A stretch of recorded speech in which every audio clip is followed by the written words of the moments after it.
All right, so you're here to learn a little bit about the 4CV fish finder. It's hitting that $180 price point. It's under $200. It has down imaging, 2D sonar, and GPS. There's some good and bad things about it, so let's talk about it. This is really a fantastic setup to get someone started with a fish finder. It's super easy to use.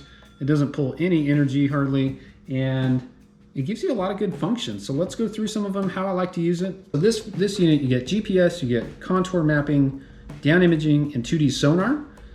It is a 4.3 inch screen. It is runs off of whatever 12 volt battery that you have. I use this little 9 amp hour sealed battery that I got off of Amazon for 20 bucks. It runs it for about 20 hours. So you can definitely go smaller battery if you like.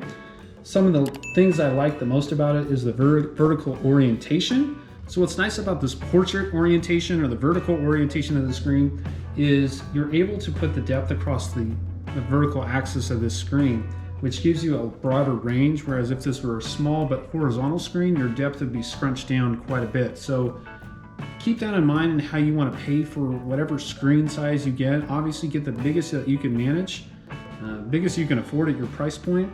However, this vertical orientation works pretty well. So you can use this this is in simulation mode, in just regular 2D. If you turn on the A-scope function, it shows you how wide your beam is under the boat.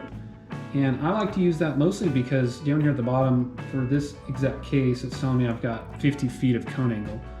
So you can tell that this would be running at a pretty low frequency. So to broaden out that beam, you lose a little bit of resolution there, but you get a wider span. So if you're fishing shallow water, you may want to go for a wider beam and look further around the boat.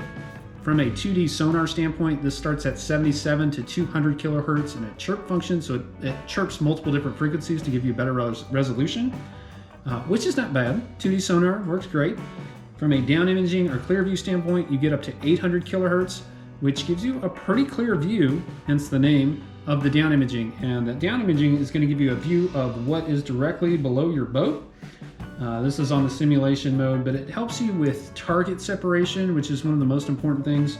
If we jump over here, the way I like to use it most often is this clear view and traditional at the same time. So I get this little sliver of 2D sonar, which is helpful for sometimes identifying fish, but also bait fish or anything else floating in the water.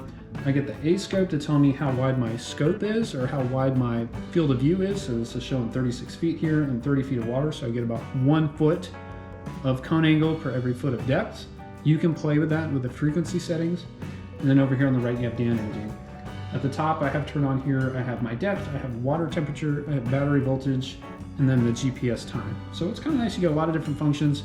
You don't need a separate volt gauge to tell how much battery this has. From a GPS standpoint, one of the best features here is that you do get to create your own QuickDraw maps. So what that means is you're able to take a unmapped body of water, use your sonar and GPS, and it will create you a contour map so you can understand where the points are, where underwater humps are. You can mark different GPS waypoints and get back to them again later. Fantastic option, especially at this price point. What you cannot do is export those in any way, and you also cannot insert a map card of any sort into this unit. So whatever maps you plan on using, it has to be something that you create on the QuickDraw map. Otherwise, it's pretty much useless. However, once you understand that, if that's okay with what you need, it works fantastic. It's able to show you the contours of the lake and where you're fishing it. Definitely a value add when it comes to comparing any type of unit at this price point. As far as reviews on this, like I said, I started using this on my bigger boat. It got the job done for a while, right? It helped me identify some key structure, gave me contour maps, gave me GPS waypoints, gave me down imaging, gave me good, decent 2D sonar. If you're looking for a fish finder at that $200 price point, once you count for tax, I don't think you can beat the Garmin, which is why I bought it. Looking at all the other features and functions on the competitive price models, I don't think you can beat it. I have a bigger Garmin on my boat. I like how they do their stuff. I like their user interface. Their user experience is fantastic. It's very easy to use. Garmin makes good stuff.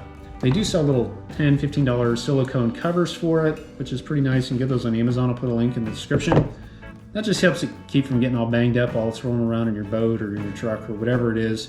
Helps it keep it nice and clean.